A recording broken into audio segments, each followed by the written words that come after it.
It gives me great pleasure to call upon our Vice-Chancellor, Professor Roy Webb, to introduce the guest speaker.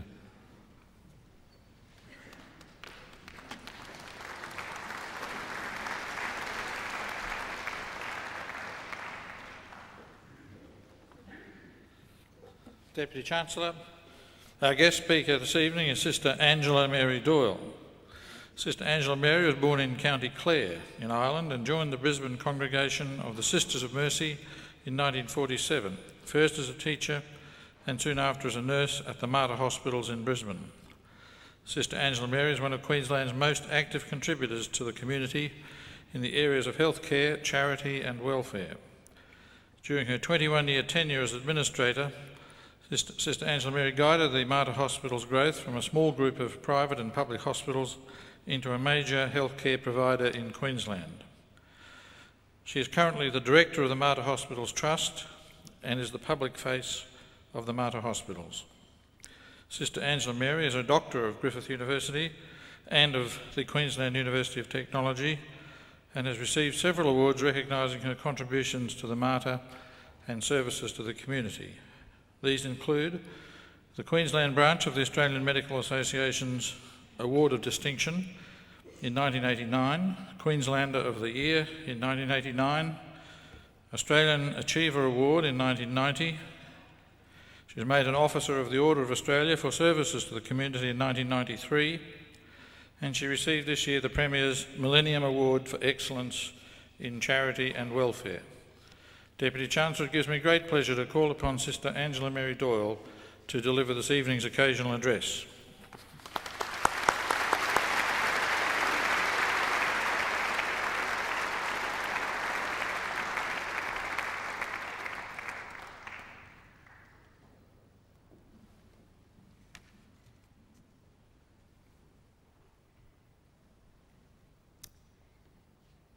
Deputy Chancellor Mr. Norman Fussell, Vice-Chancellor Professor Roy Webb, Professor Anne McMurray, Professor John O'Gorman, Deputy Vice-Chancellor, members of the University Council, graduates, distinguished guests. Tonight, of course, my prime interest is those who have just graduated. Tonight is an occasion for your rejoicing as you graduate under the auspices of Griffith University. I congratulate each one of you, your families and your lecturers, all of whom have supported and guided you to this significant point of your lives.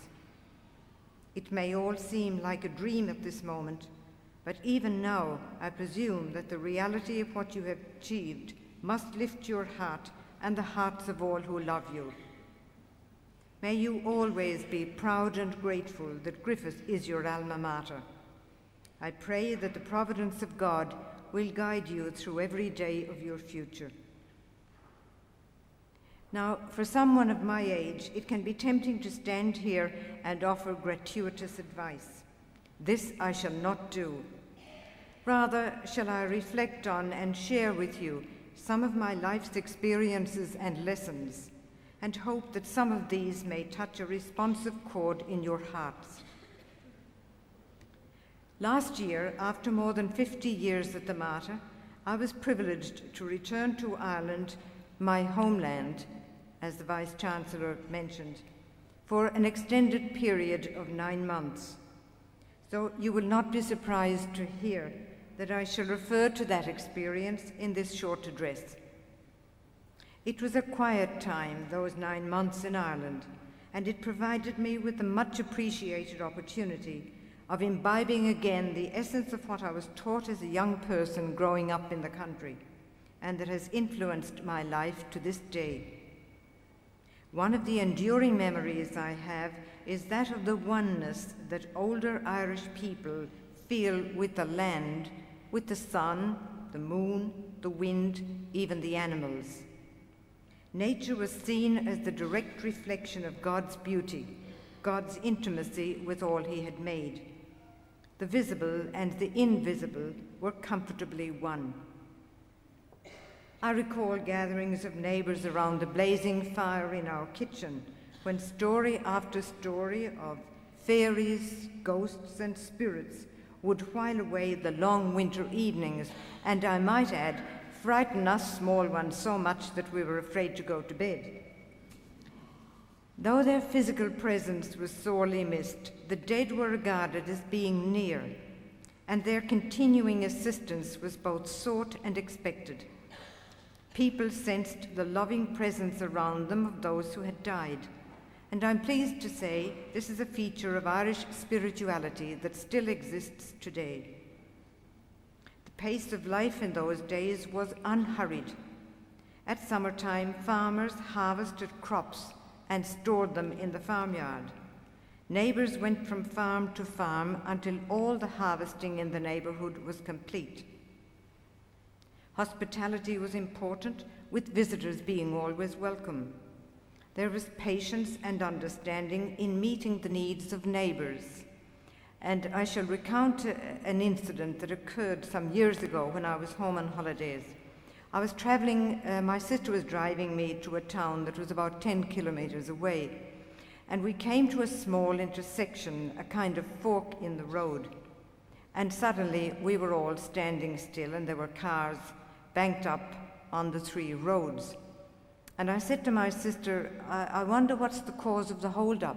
And she said, oh, the two drivers there in the centre are talking. And I said, isn't that a little bit thoughtless? And she said, my sister's a teacher and has, commitments to keep. And she said, well, they mightn't meet again for a long time. And when I didn't say anything, she turned to me and she said, you wouldn't want us to change, would you? In essence, people knew what was important. They knew their basic values and had respect for life and living. They were in tune with their own heart and soul. A book that captures beautifully the spirit of Celtic thought and spirituality, and that has become a bestseller internationally, is called by two Irish words, Anam Cara, A-N-A-M-C-A-R-A, meaning soul friend, written by John O'Donoghue and published in 1997. This is the most interesting and helpful book for today's society, where life has become so demanding that multi-million-dollar industries, not always helpful, have sprung up around the issue of coping with stress.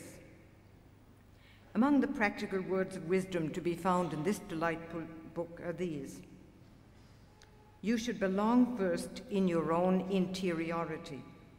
If you belong there, and if you are in rhythm with yourself and connected to that deep, unique source within, then you will never be vulnerable when your outside belonging is qualified, relativized, or even taken away. In other words, we have the resources within us, and we should use them to determine the values by which we want to live, so that we can be strong when adversity strikes. Each one of us has a unique destiny to fulfill, and when we search our hearts to seek out what we can and must do, our gifts and giftedness come alive. If we don't do that, we can find ourselves drifting aimlessly through life and running the risk of having Linus say to us, as he did to Charlie Brown, the trouble with you, Charlie Brown, is that you just don't want to know what is the trouble with you. And I think from time to time we're all Charlie Browns. Now, what of Ireland today?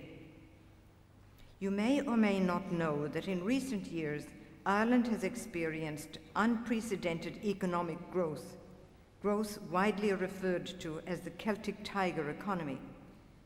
Politicians tell their constituents they have never had it so good, that Ireland is the envy of Europe, and that in contrast with the painful and massive immigration of the young and educated of years ago, there is now net immigration to the country. Ireland is now technologically sophisticated, attracting to its shores companies that generate high levels of employment and that are offered generous tax incentives by government.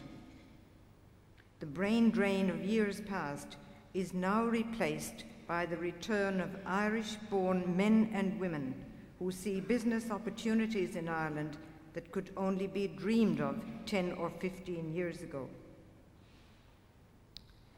Sadly, I cannot say that the people of Ireland are all happier than they were years ago. Change has come with such haste that there is a certain bewilderment, even disbelief, that so much has occurred within the space of 10 years. Neighbour need no longer rely on neighbour for harvesting, for example. Machinery can now be hired to accomplish in a day or two what once took neighbours weeks to achieve. The leisurely night hours once filled by storytelling and by the company of neighbours are now filled by television programs of doubtful merit. Newspapers advise their readers that the country is awash with money, but there is ample evidence to demonstrate, for me at least, that in the disbursement of these funds, the critical services of healthcare and education were left behind. During my time in Ireland, I noted something I had already known, and it is this, that Irish people have a special love for Australia and Australians. And this, despite the fact that Australia routed the Irish in the famous Ireland-Australia rugby match held in Lansdowne Road, Dublin, in October. I was at that match, the first such match I have ever attended. There were 54,000 people present, with a generous sprinkling of Brisbane people among them. Away from home and with no reputation to maintain, these men and women decked themselves out in green and gold jumpers, scarves, tall outlandish hats, even hats with corks. I shall use that knowledge to advantage the next time I meet them in their sober business suits.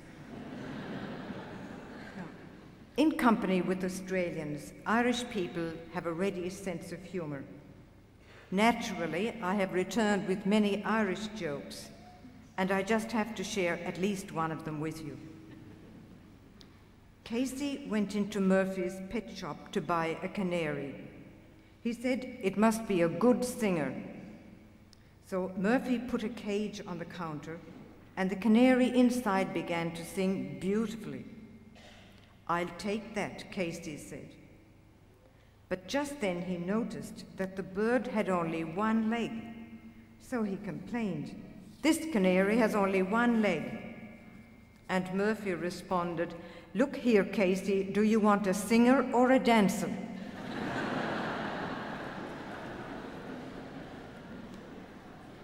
It was G.K. Chesterton who said that joking is undignified, but that is precisely why it is good for the soul.